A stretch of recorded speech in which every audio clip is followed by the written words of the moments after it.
get into this week's episode. A quick little amendum. Last week, I spoke some words that were not true, and but I did reveal a truth about myself. I said that Wallace Shawn was in Summertime Switch and in Boy Meets World. Of course, I was talking about Ryder Strong, not Wallace Shawn. Other than their names sounding vaguely familiar in my mind, I think I always have Wallace Shawn on my back of my mind as like a sexual icon, you know? I'm for that. Oh, I should have said inconceivable. Fuck. The French films. The French. Champagne. The champagne. With the Final Picture Show podcast. We're going to talk about Delicatessen tonight. This will be a fun one. Well,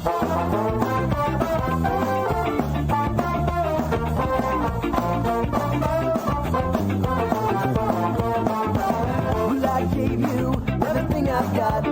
Well, I know it's not a lie, but I tried so hard. All the time we spent, wonder where it went. Why must time move on? Why must we go apart? So there's a lot to say here. Delicatessen, this movie came out in 1991. And, oh man, this is one of those movies that this is not my first time watching it all the way through.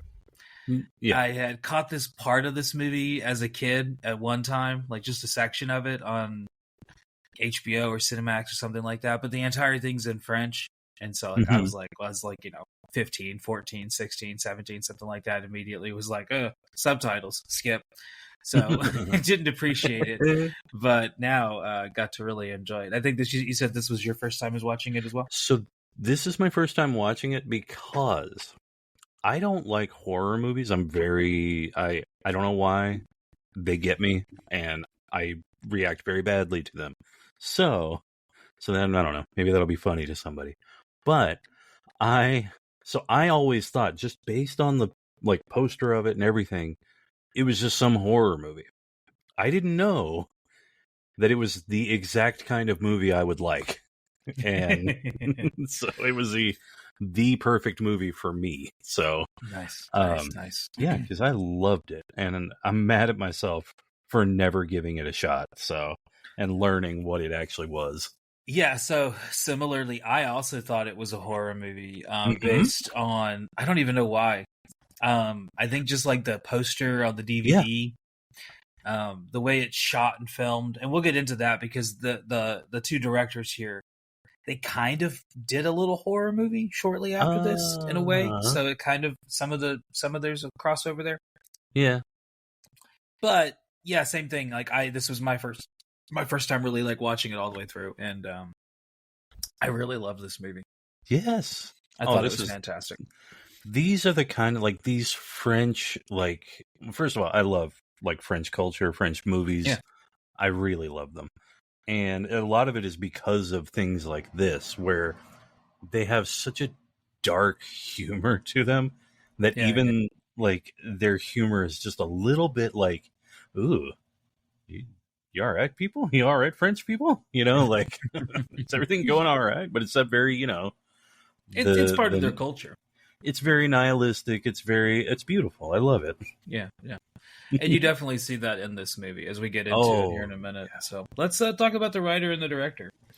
There's two of them here. This is a combo, a pair that for a while kind of always work together. Since then, they've kind of done some things apart from each other, but for the most part, they kind of frequently work together, not unlike Ethan and Joel Coen, the Wachowski sisters. The combinations therein of these groups of. Go ahead. Yeah. Oh, I was gonna say Farrelly Brothers. Yeah. I was gonna say there's a lot of them. Usually they're siblings. In this case, they're not. Hey, that's cool. They're almost sibling-like in how frequently they work together. There's got to be other cases of that where they're not related, but they you see it with writing combos more often, or you see it with Kevin Smith and Scott Mosier collaborated a lot. Quentin Tarantino and Roger Avery collaborated a lot. So usually there's a writing partner. Yeah, I mean, because one of them kind of does their own thing in terms of like Roger Avery did direct some movies, but he's more known as like a writer, producer. Scott Mosier is more known as a producer than a writer, but he has done some writing here and there on some things. Yeah. And, Dan Harmon, usually, creative Community. What's that guy's name that he writes with? He's like not the one that's like not doing stuff anymore. I know who you're talking about. I do not remember his name for the life of me. I genuinely cannot remember his name, and I feel bad because he's always he was on his podcast a lot and did a lot of stuff, and he like wrote comics, and he's really good. I'm mad at myself for not remembering his name. But yeah, I was sort of like, oh wow, how novel. But then I was like, yeah, that's pretty common, but also it is cool when they do that though. Oh yeah. It's good when you have someone that like works well with your voice. That's good. Mm-hmm. Yeah. Ben Affleck, Matt Damon. There's another combo hell yeah. that kind of wrote together. And both of them have since gone on to direct things. So this pair is Marc Caro and Jean-Pierre, is it Jeunet? I would say Jeunet. Okay. So they are responsible for the big movies that I would say that they did are City of Lost Children, which is kind of where Ron Perlman got his start at. Have you ever seen that movie? I think I've seen parts of it. I don't think I've actually seen it all the way through. Oh, okay. Yes, I was going to say. That's one of those movies that I think you would really like as well. Alien Resurrection was the first big one that I know these guys from, and that's mostly because that movie used to show a lot on HBO and Cinemax back in the day. It was constantly. Yeah, it's not the best Alien movie, but it's definitely not the worst Alien movie. There are worse Alien movies. It has a look to it, which is kind of unique. It's the one of all of the Alien movies after the first two. It's the one that'll probably stick in your mind the most. Yep. Once you get through all the kind of drivel of like Alien versus Predator and Alien versus Predator 2 and Prometheus and blah blah blah. Like Alien Resurrection has a look to it, and actually a lot of the actors here would actually show up in Alien Resurrection as well. I was gonna say I recognize them. Yeah. This both of these guys have like a lot of actors that kind of go with them from movie to movie. Sometimes the main leads change, like in Alien Resurrection. You get Winona Ryder, you get Sigourney Weaver, obviously, but the cast around them is kind of the frequency that that these guys kind of use again and again. Yeah. And Ron Perlman, after this movie, will become one of those guys, because Ron Perlman will show up in City of Lost Children and Resurrection as well, and before he kind of goes off to do his own separate things there. Right.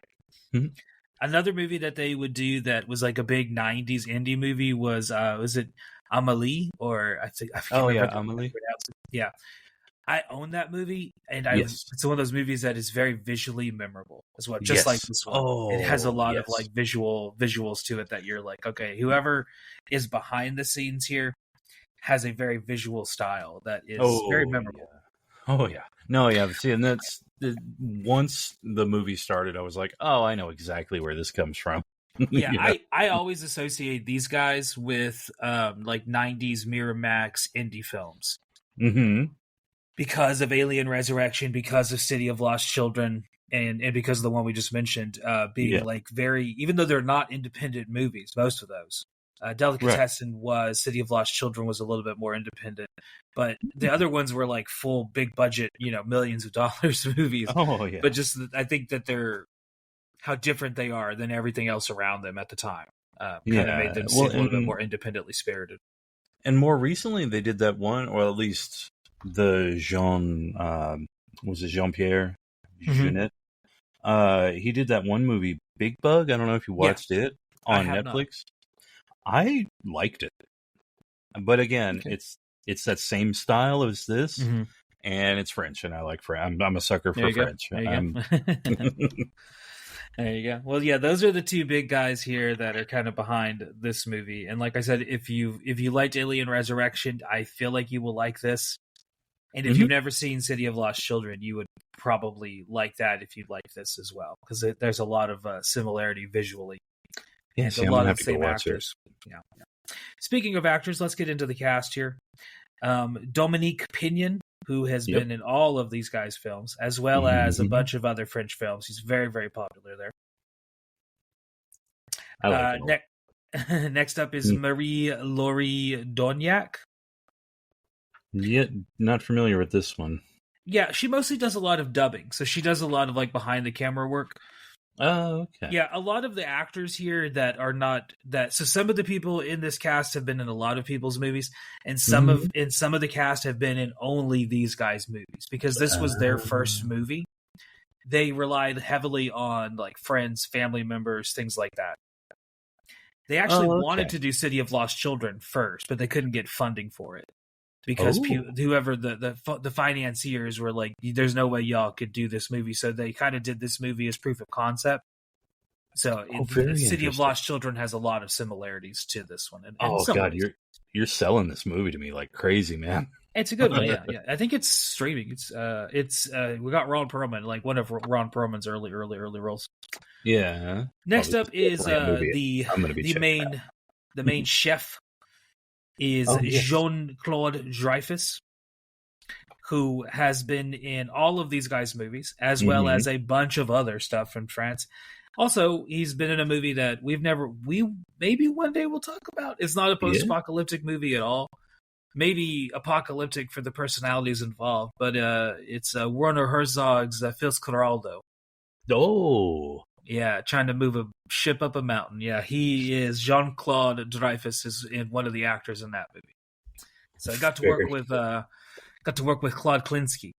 So there you go. Oh my lord! And possibly Mick Jagger, because there was one version of Fitzcarraldo which they almost finished, which Mick Jagger was in.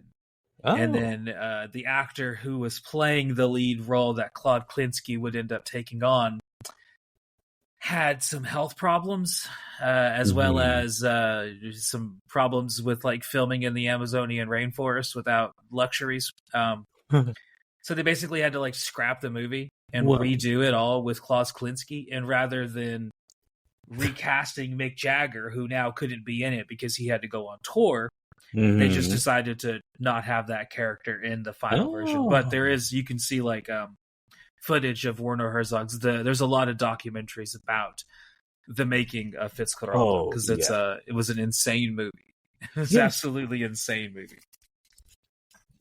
The story, My Best Fiend is a fun documentary. Yes, and then if short form, there's several like YouTube documentaries that are also really good. They go into like how many times Klaus Klinsky almost got killed by the indigenous people and by the directors of the movie to say. because of his behavior on set. So, well, very famously, Werner Herzog pulled a gun on him. Yeah. Just Klaus Klinsky also pulled a gun on, I think it was the catering staff, and shot into a tent, and he apparently hit somebody with a bullet. Didn't kill them. Ugh. But a lot of crazy people doing good old easygoing Germans. Yeah. Both of those characters, Klaus Klinsky and Werner Herzog, are both intense personalities. So, I mean, I think that's putting it lightly. My God. Next in our cast, a couple more we'll talk about. Karen Vivad has been in tons of movies, over 100 films. Dang. Tiki Hidalgo has been in a ton of movies with the same directors as we mentioned, as well as 99 movies to date, most of them in French. And the last person we'll talk about is Anna Marie Pissant, who was also in a bunch of French movies.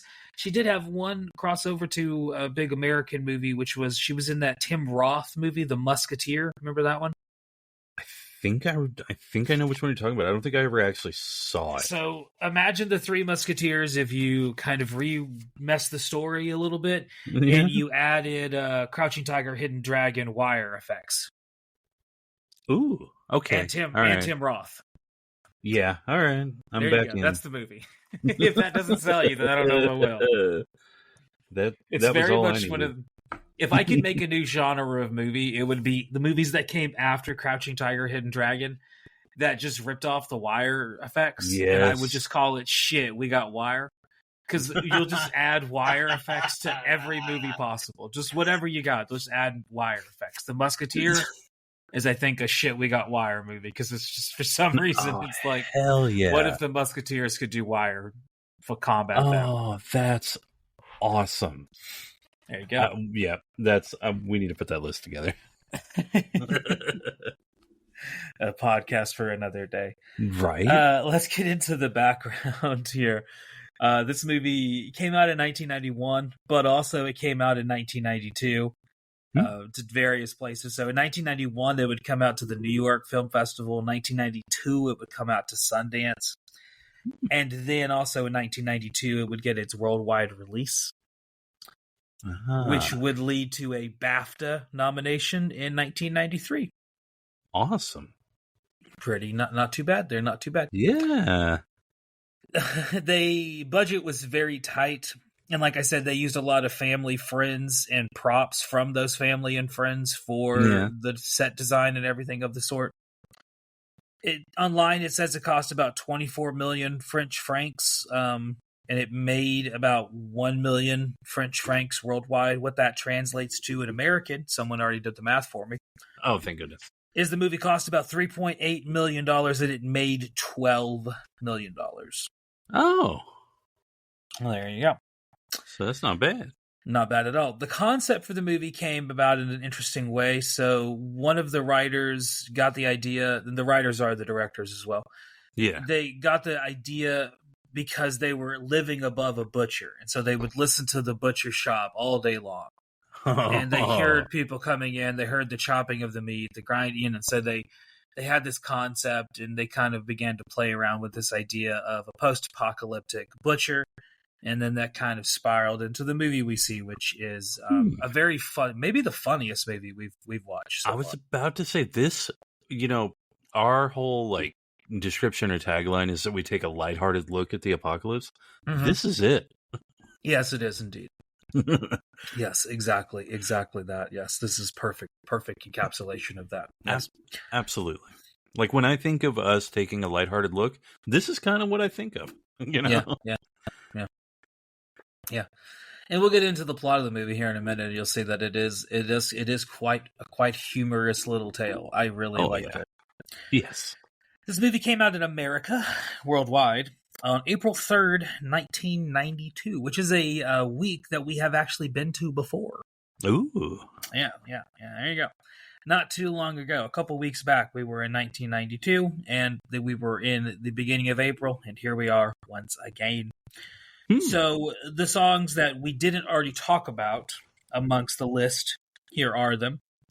The number one alternative song in the country was a song by a popular European band that I personally feel got famous ripping off The Clash before settling on just becoming a boring-ass popular band. They once had their album forced upon everyone that had an iPhone. Oh, okay. And now I know. Yeah. Any guesses on the band or the song? They definitely have Untalented too in the band. We're talking about U2. Any guesses of the song in 1992? 92. Oh, God. What were they doing in 92? Joshua Tree. What? Oh, okay. Oh, man. There's a lot. Yeah, that was a big album. Yeah, I was about to say, you narrowed it down to every song I was thinking of. I don't, still haven't found what I'm looking for. I don't know. A close good call. It's one, actually. Okay. See? Yep, there you go. I'm not good with numbers. You're not good with numbers. The top country song at the time was a song by one of the co-stars of the Tremors movies. Or one of the Tremors movies. Oh, hell yeah. Yeah. Reba, yes. And the song was Is There Life Out There? Oh, I don't know that song. It's not one that immediately jumps into my mind, but 92 was a little early for me in my whole country phase. I didn't get into that until I was maybe I got into that like maybe in like 95, something like that, when I was very young. The biggest pop song at the time was a song I do not have any recollection of, Save the Best for Last by Vanessa Williams. Nope. Yeah. Don't know that and one. The top hard rock song at the time was I do not remember the song, but I definitely know the band. They were a hair metal band from Europe. Famously, their drummer got into a car crash, lost one of his arms. Yep, Def Leppard. Now I'm trying to think of any other song besides 90s the one. Def Leppard, yeah. God, 90s Def Leppard. Mm-hmm. I have an old coworker that is yelling at me right now because she loved Def Leppard. Like, oh man, I don't know. I'm gonna kick myself, but I don't know. Let's Get Rocked.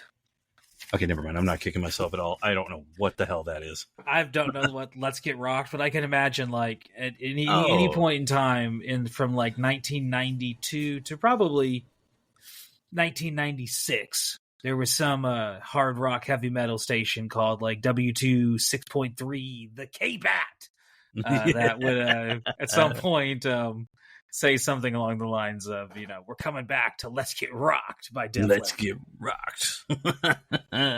That was you just heard. You just got rocked by Let's Get Rocked.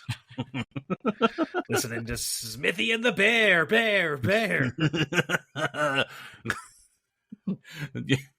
Jesus. I almost kept that going. I was like, we need to stop. It's very easy to get into. It's so easy. Like, we'll get into the break. We'll just go into the break instead. Yeah. There you go.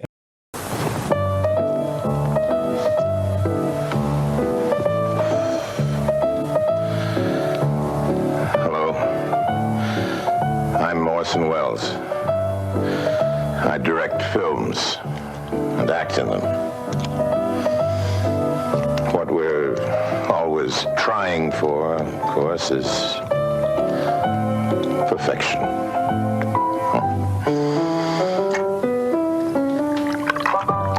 In a film, that's only a hope. But with Final Picture Show podcast, you can rely on it. Perfection. Thank you for coming to the middle section of the show. Next month is December, and we're gonna focus on it being cold outside. You get a little toasty, a little bundled up, and hopefully you bundle up with us. That sounded disturbing, but as you bundle up with us, we're going to be watching some films. So here's our rundown for the month. The Colony. That is a post-apocalyptic film starring Lawrence Fishburne, which is a good time. I like that one. It's underrated. Yeah. Then we're going to go to our TV movie. When we first started this show, I promised you we would avoid the asylum as long as possible. And we will continue that because we are going to go to, instead of the asylum, their own sci-fi TV movie, Christmas Ice Trophy. Oh, yeah. My God. And we're also going to get into some art films as well, because why not? We're going to talk about Quintet, Robert Altman's post-apocalyptic movie, starring Paul Newman. Oh. Then the week of Christmas, me and my wife will be doing a bonus episode where we talk about Christmas with the Cranks and why we love that movie, even though it's bad. And you and I will be coming around to talk about Anna and the Apocalypse, the first musical that we will talk about. Hey. And then we'll end the year the way we started the year, talking about Nazis. That's not true. We started the year talking about Mad Max. So that's a little off. But hey, Dead Snow. That's how we're going to end the year. I feel like a movie that glorifies the death of Nazis is a perfect way to end 2025. Honestly? There you go. So, thank you guys, and we'll see you next time. So this movie, Delicatessen, which we'll get into the plot of now, this movie was actually in America only, in North America only. They, trying to think of how could we sell this movie to people. Oh. They decided to go along with the tagline of, what we'll do? We will allow Terry Gilliam to put his name on it. So it came along with a presented by Terry Gilliam on the label whenever you would purchase it on VHS or DVD back in the day, if you were in America. Interesting. Yeah, not the only time that happened. They used to do that with Tarantino as well, and Kevin Smith sometimes as well, where they would take their names and like throw them onto DVD cases and be like, this person says this movie doesn't suck. And other than that, the person had nothing to do with the movie. Like Quentin Tarantino had nothing to do with hardcore. Man, he just presented it. He just like gave it a thumbs up. So I would love to be able to do that. Just be like, I'm involved because of my name. You know, that'd be great. It'd be fun. That'd be a good time. Yeah. So let's get into the plot here. Before we do that, I guess thoughts on this movie, because this was your first time watching it, my first time watching it. What did you think of Delicatessen? I think I'm super mad at myself for taking this long to see it, because my God, I mean, this is like my kind of movie. I mean, I love, I loved Amelie. I love these kind of movies. I love French movies, first of all, but also this kind of like tone. I like the way it's shot. I like all of it. Like it's gorgeous, first of all. And it's, they're not afraid to be colorful. I love when a movie is not afraid to be colorful. And to use color and everything. And it's just the humor where no matter what's happening, it's funny. Like, they make everything funny. It is very, very funny. Maybe the most funny vegan movie ever. Absolutely. Yeah, so the basic plot of the movie is, and then, well, I guess I'll say what my feelings on it, then we'll get into the basic plot before we start talking about things we really liked about it. Yeah. I thought the movie was great as well, just kind of playing off of what you said. Yeah. I took a lot of that. Oh, no, you're fine. It was great. It's very, very, very funny. Darkly humorous at times. Oh, I love it. The way it's filmed is great. I love the visuals, like you were saying. I love the color. It's one of the more visually interesting post-apocalyptic movies we've seen recently. Absolutely. I guess we've talked about a lot recently with Spirits of the Sky and then Mad God and a couple others. Russian Symphony. So a lot of more visually interesting movies recently. But of the 75, almost 80 movies we've talked about, definitely one of the more visually appealing ones in terms of how it's presented. Totally. The story is hilarious. There's a lot of funny things in it. It is just a really, really good time. Especially, it's not dubbed. You have to watch the subtitles. And if that's an issue for you, I can understand some people that being an issue. I understand some people have attention spans that don't really allow them to watch those things. But I feel like if you can sit through an anime that is not dubbed and is completely in a different language and dive into the story of that, then this would be a similar simple task. It's not much of a stretch, It's not a very long movie either. Not really. It's kind of on the shorter side. It is a dark comedy, and it definitely plays into that. Oh yeah, and it's very, very funny at the same time. So the basic, now that we've talked about our feelings, and then we'll talk about the kind of the plot outline, and then dive into kind of things we liked about it. The basic plot here is that the apocalypse has happened. And we are focused in on France and in an apartment complex. At the bottom of the apartment complex is a butcher shop. And so it's kind of like a high-rise apartment that ascends into the sky. And at the very bottom of that high-rise apartment is a butcher shop. And the owner of the butcher shop is one of the main characters. And he's also the guy who kind of lives large in the apartment complex. He's like the landlord or whatever. Basically, he owns the building. Yeah. Yeah, and you can definitely see like a class dynamic, not unlike a lot of French history here, where you see him kind of in one position on life and everybody else kind of living amongst the slums of this apartment complex. And he puts out advertisements in the newspaper as job opportunities to lure in people. Because one of the things that he is doing with his butcher shop in the post-apocalypse is they need meat. Well, meat's hard to come by. In fact, food in short is hard to come by. They have to trade in food. So like lentils grains, rice have become currency, which is a really cool, funny addition to a movie. It is. That I don't think we've seen so far. Like, we've seen a lot of other post-apocalyptic movies. We haven't seen one where food has become a currency. I don't remember, at least. Not really, no. Like, obviously, it's a thing in the movies, like in Mad Max and other movies. It's like a necessity that they're after. Like, Max wants food, he wants water, things like that. Totally. But it's not like a currency where people are buying and selling things. Like, whenever people go to the butcher shop, they are trading in grains and currency. That's right, yeah. So it's kind of an interesting thing there. Well, the thing happening behind the scenes, and this is very French, is that the butcher shop is cutting up these people that they lure in and using their meat to feed the tenants of the butcher shop. And at first I thought they didn't know what was happening, and nope. Nope, they're all very aware of it. The person that doesn't know is the new guy who's coming in, though. And that's kind of where the movie begins, is you have this clown who is the main character of the movie, who's an unemployed circus clown, who, at first, the butcher is like, I don't know if you're really up for the job. Like, look at me. I'm this huge, burly man with these big, broad shoulders, this big, muscular frame, and, this is a lot of work. But the clown, his tricks are knife tricks, as well as other things. But he's very good with knives. Yep.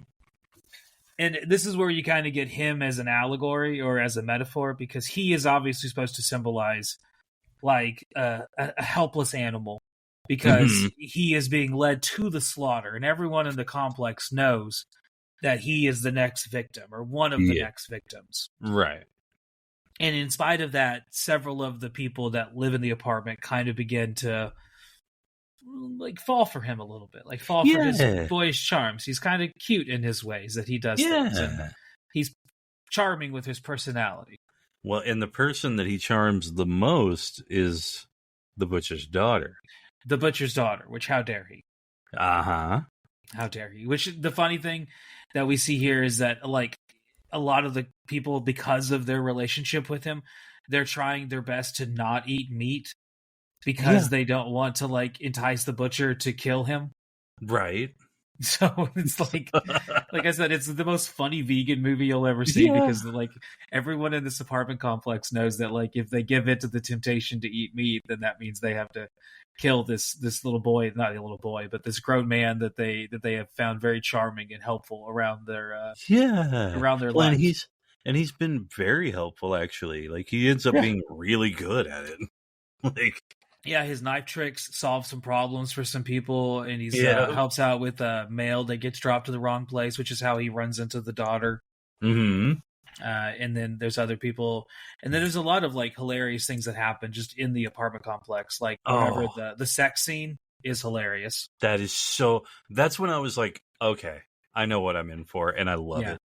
Like, so at one point there's this very attractive woman that is kind of friendly, let's say, with the butcher, the head of the apartment complex. Yes. And they begin to have some adult intercourse. And as they make the sounds, the apartment complex is so poorly kept that everybody on every floor could hear every single thing. So they turn it into an in-sync musical number he has sex with the springing of the bed and the bouncing of the floor. It's so well done. This scene is so very, good. very funny. Yeah, it is very zany and just it is definitely one of the funnier things you'll see in a movie. Absolutely. Well, and go ahead. I think because it's French, the French are very much absurdist, you know? So, definitely. So things like this movie is absurd as shit, and I love it. But I find myself agreeing with absurdism a lot. So it's definitely an absurdist black comedy. We're dealing with cannibals essentially, as most of our main characters are. That's right. And we're watching the victim that they're trying to protect, and it as they really fall is, in love with him. It's so silly. I kind of forgot that they were straight up cannibals. You know. Yeah, like, right. It's they're so silly, but that's right. They're complicit in a lot of murder.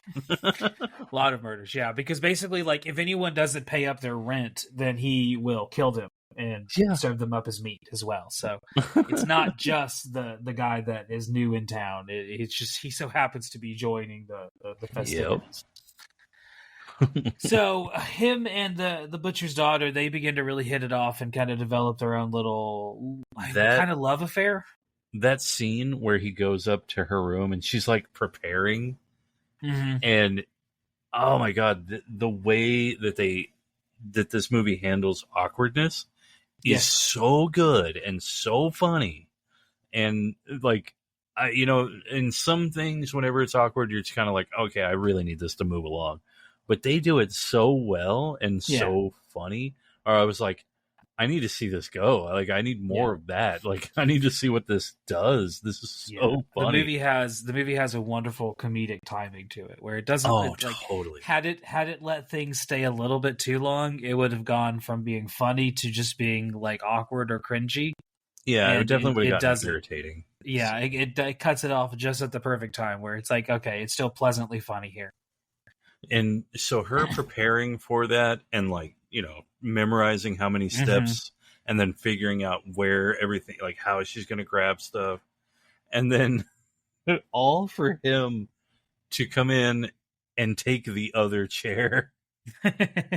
Just that alone was so funny. And then them, like that interaction, God, it's like, there's no fat on this movie at all.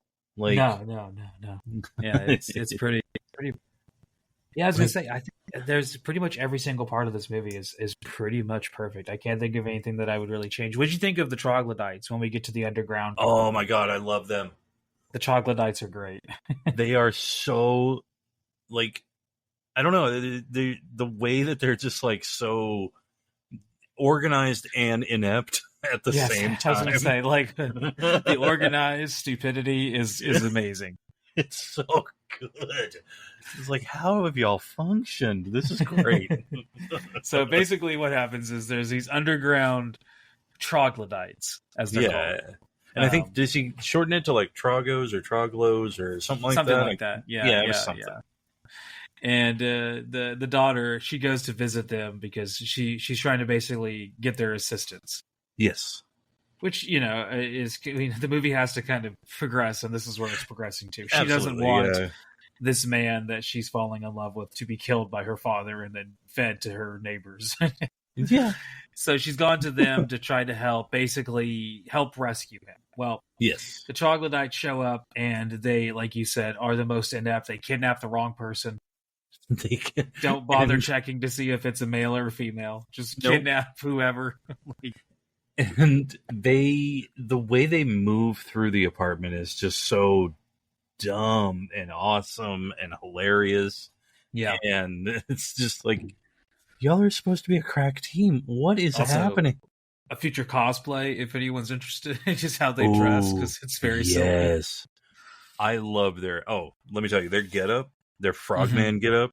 Also, there's a guy who is kind of a frogman.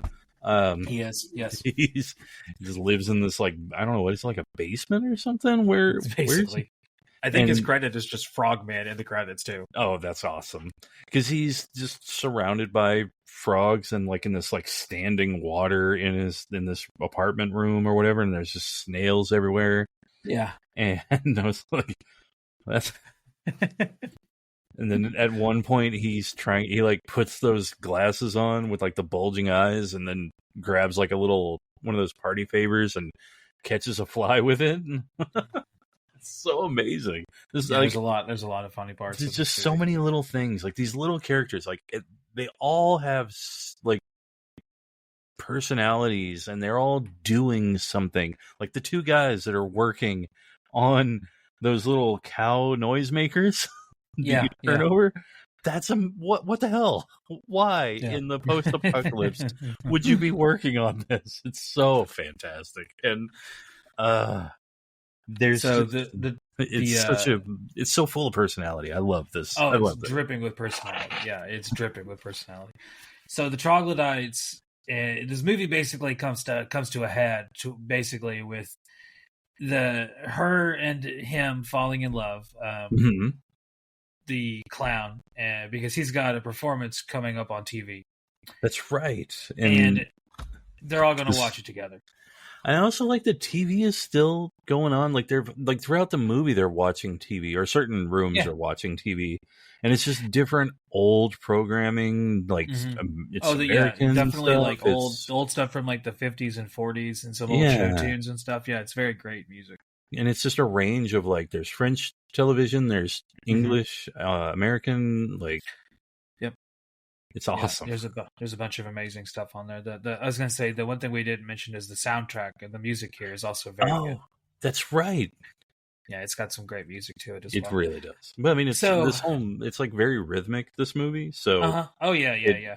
So the music is just perfect. Yeah, and music is like an intrinsical part of it because he plays the saw. Yeah, that's right. The musical saw. The musical saw, yeah, and she plays the cello? I think she plays cello. Yeah. Yeah, and so at times, and it's at the end of the movie, it ends with them playing music together, and other times they play music together as well. Whenever she gives them, she's trying to give them tea, but because she's not wearing her glasses, she gives them what was it, like some kind of herb, like some kind of herb that makes him fall asleep. Yeah, I can't remember the name of it, but because she's in the middle of telling him and confessing, like, "Hey, we're gonna kill and eat you." Yeah, and she looks over for his reaction, and he's asleep. Yeah, it's great. It's great. So it's very funny. Very Looney Tunes inspired at times. It is. It's just, I mean, it's so silly, and it's the climax. So I guess I would say like the climax or the end of the movie, as we build towards it, is him on the roof with the chef. Yep. As they are attempting to fight each other to the death, which then leads to him taking refuge in the bathroom. Yes.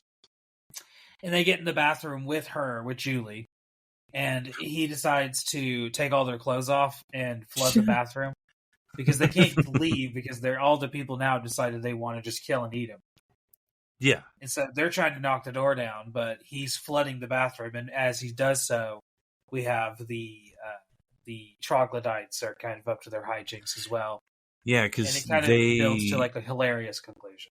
Yeah, because they're easily tricked into like, doing a rescue mission but nobody was captured, so they're just they're just they're going trying to up rescue there. Nobody.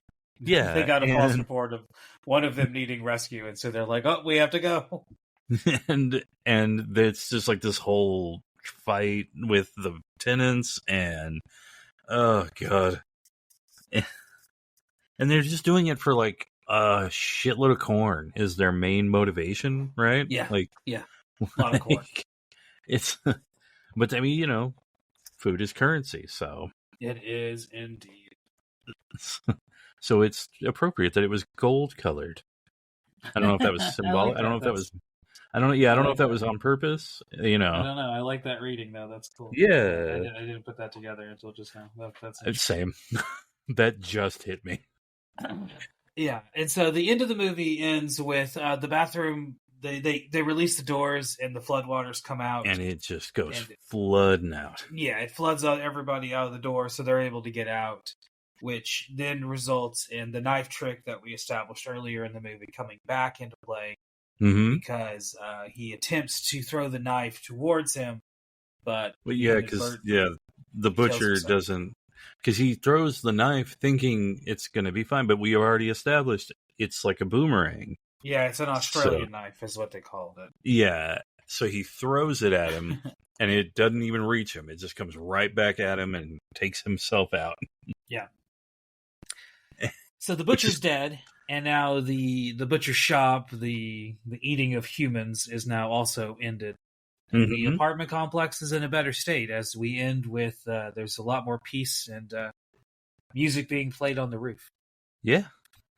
And that is where we fade out. And altogether, Delicatessen. I really love this movie. Absolutely. Like great time capsule of 90s indie movies and how weird and awesome they used to be. Yes. And just how these movies, you do not see movies like this coming out as much as you used to. Not now. No. It really sucks because it was like a time period that, as a kid, I thought was just going to keep happening forever. And it's kind of died off, sadly. Now a lot of these movies get buried on streaming services, and it's like, good luck finding them. I'm like, Yeah, oh that's yeah, that's your that's the favorite director thing. put a movie out. You had no idea because it's on such and such streaming service that you Yeah, had to it's figure out. Yeah, oh yeah, how many? There's so many movies that have been made in the last like 5 years that I have hmm no clue about, and that would yeah, probably be some of my favorite movies. yeah. That's It's a true. bummer. What are your final thoughts on Delicatessen? I just kind of think this is one of the just a kind of a perfect movie for what it is, for the story it's telling. It was executed perfectly, expertly. I mean, it was. I don't know. I mean, it's just there's just nothing that this could have that I don't think anything could have added to it, and if you took anything away it would actually hurt the movie. Yeah, So it's just yeah, one of those movies. It's like it's kind of a rare thing where you have a movie like this. I mean, it's not entirely rare, there's a lot of movies that do that, but it's it's up there with those movies, and it's awesome. I just loved it, and I plan on watching this again at some point. Like I I don't know. Like I want to make up for lost time and watch it more. yeah. It's a good Thanksgiving movie to put up there, even though it has nothing to do Yes. with Thanksgiving.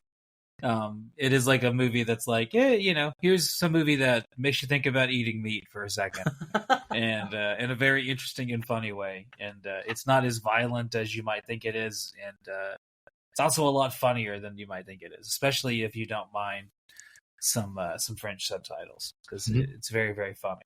The screenplay is hilarious, I will say, Oh yeah. and it's beyond the screenplay, like beyond just the words. The visual comedy, the pratfalls, the situations. Like there's the guys behind this movie have a comedic genius to them that I Definitely. think needs to be explored more. Hopefully, they do more like straight up comedies. That'd be great to see. Yeah. Well, next week we will be back to talk about The Colony from 2013. We'll be staying a little bit in France. We're going to French Canada, French Canadian. There you go. Yeah, but next week we're going to talk about The Colony, which is a underrated little movie from 2013 about a frozen apocalypse starring Lawrence Fishburne, Bill Paxton, as well as a bunch of child actors from all kinds of American and Canadian things, such as Radio Free Roscoe, Puppets Who Kill, and Most Valuable Primate. Oh. So stick around for that next week. That's what we're coming back to talk about. See you guys then. Take it easy. Hot damn, college boy. Thank you so much for listening.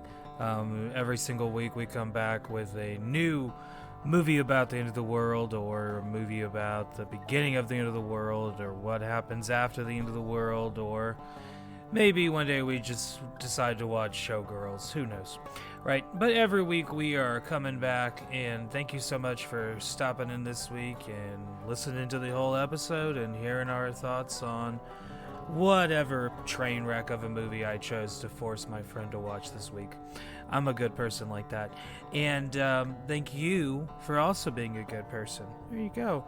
If you want to be a really, really fucking cool person, which you obviously are, why don't you give us a like, and actually, more importantly, give us a subscribe. I find that to be more important. I don't know if the algorithm says it is. I don't really give a shit. But thank you for your patronage either way, and clicking all the things and doing all the stuff. Bye. Thanks. You were going to say, I also think of Wallace Shawn as a sexual icon. Oh, I think that goes without saying. Are you kidding me?